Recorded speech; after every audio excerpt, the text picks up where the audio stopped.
السلام عليكم ورحمة الله وبركاته. أهلا بيكم. يلا نبدأ كلامنا بذكر الرسول عليه الصلاة والسلام. المرة دي عندنا وصفة جديدة وجميلة في نفس الوقت. عندنا تخزين الملوخية الجميلة اللي احنا شايفينها دي.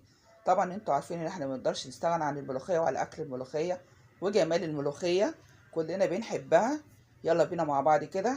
احنا جبنا كمية ملوخية كده،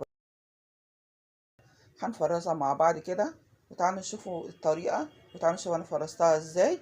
اتمنى ان طريقتي تعجبكم. اول حاجه هنجيب الملوخيه ونقطفها زي ما احنا شايفين كده. طبعا انتوا عارفين طبعا ان الورقه المخرومه طبعا ما نقطفهاش، الورقه السليمه الحلوه بس اللي هي اللي نعملها، وفي نفس الوقت هتبقى عمايل ايدينا احسن ما تجيبيها من بره. طبعا مش ضامنه نظافتها، طبعا نظافه ايديك احسن حاجه واجمل حاجه.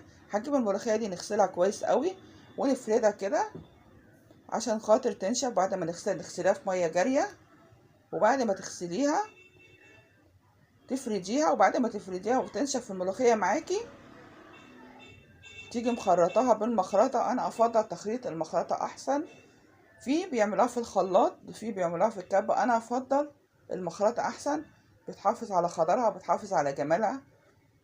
اول ما تخرطي الملوخيه وتبقى ناعمه زي ما احنا شايفين كده،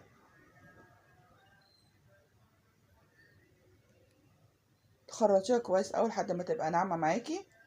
وبعد ما تخرطي الملوخيه شايفين خضرها جميل ازاي، يجي جايبين ميه دافيه او ممكن شوربه، ممكن تجيبي شوربه، عندك شوربه فراخ، عندك شوربه لحمه، جيب ميه دافيه كده وتيجي يا دوبك يا دوبك تكون دافيه، وتيجي عصر عليها ليمونه.